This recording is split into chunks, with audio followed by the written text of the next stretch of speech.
What's up, Deke? RelaxShacks.com. High atop a treehouse in the swamp, which you'll see at some future point, I'm sure, working on it now. We have Tiny House Summer Camp 6 on the way, and the details below for info on that. Camping, so many instructors. I have a brand new book coming out. We got new t-shirts, a team up with Stay Vocal in the description below. And this here is a guest video for Stephen Harrell of Tiny House Listings. It's a cabin that I designed that's been built all around the country. It's both very affordable and very easy to build. So check it. Howdy, welcome to Montana. My name's Garrett. This is my now internet famous tiny A-frame that I built from the plans made by Derek Dietrichson. We're going to go ahead and show you inside, show you some things that we did, that we liked, some things that we would do again if we had the opportunity. And maybe you can draw some inspiration from this if you want to build your own. Come on in.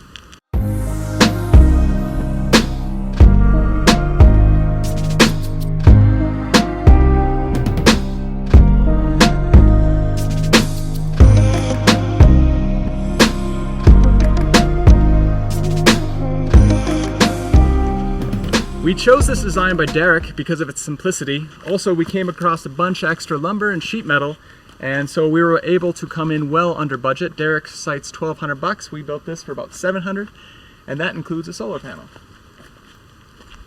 One of the things that we had to do is, you notice in Derek's plans it sits on the ground. We're at 4,000 feet, so we had to elevate it. Otherwise, snow would accumulate and possibly crush the structure. This has survived a winter, so it gets our quality stamp of approval. Let's go up inside.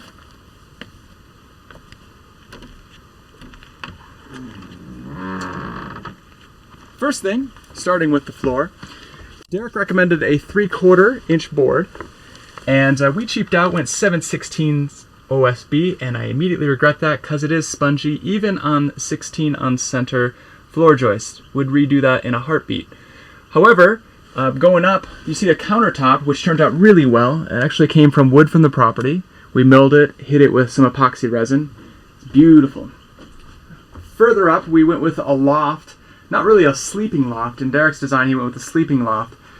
It kind of has a greenhouse effect, so also we don't really need grown people climbing up there. Seems a little bit dangerous with the amount of beer drunk in Montana.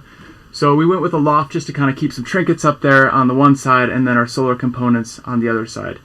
As such, we didn't need to go with the 2x6 purlins that Derek went with. We went 2x3 because we had them. The center focal piece there, some kind of single pane windows that we got for free, so we kind of sized everything out around those windows, as ridiculous as it sounds.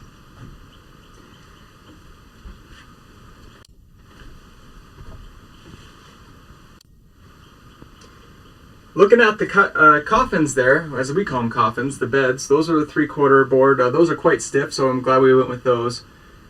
They do fold open. They provide ample storage. On the sides here, you'll notice these DC charging ports for USB, as well as our ceiling fan, which I'll crank on. Really, really, really helpful for evacuating the hot air that we talked about earlier.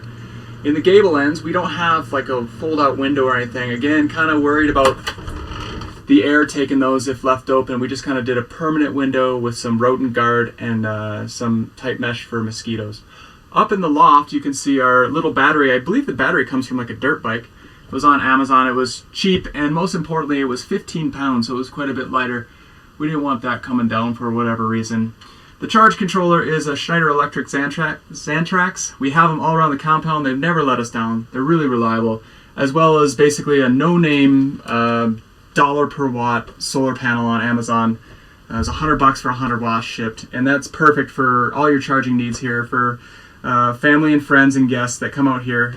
We live off-grid, so we kind of want to provide that off-grid experience for people like that have never had that, the joys of living off-grid. Come outside, we'll show the exterior here. The exterior is a simple tongue and groove. It's kind of a 3-color blend. I'll let you go. What kind of colors do you go with here? Don't remember? Or is it a trade secret? Okay, it's a trade secret. Secret sauce. I do know that she hit it with the orbital sander to kind of give it that swirled look. It's holding up well. East and west sun, not so bad. On the south side, we went with the solar panel and the wing wall just to allow extra sun in. So we think because the tongue and groove's on the east and west wall, it won't be punished by the southern sun. let's go ahead and check out the really cool feature. The feature that people kind of latch onto is the wing wall. If you look at the design here, or look at the picture, to the keen eye, or anybody that's built anything, you're going to see a 2x4 holding a suspiciously large wing wall open. And the first thing you're thinking is, danger, Will Robinson. Well, my dad, as ingenious as he is, had to come up with 3 revisions to get this done. There's a 2x4 in the picture because we ran out of time. My parents are the one who came up with this. So the first revision was a single pole holding it up. That was dangerous to say the least. The second revision was kind of an H configuration with PVC. It was very cumbersome and slightly weak.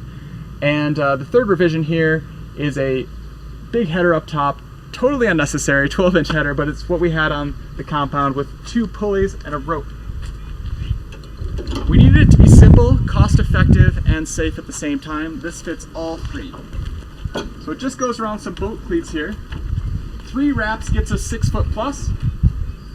6 foot plus allows most people to walk underneath, as well as putting your bed underneath for stargazing.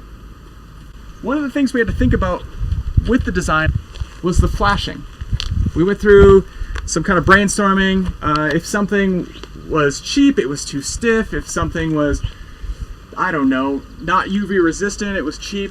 We came across a drop cut at a conveyor belt store, and this cost us about $10.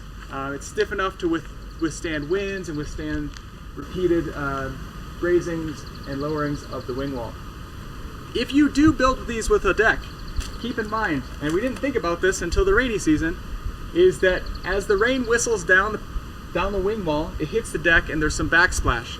And we did suffer a little bit of water damage coming into the thing until we put the sheet metal flashing there, and we haven't had any problems since.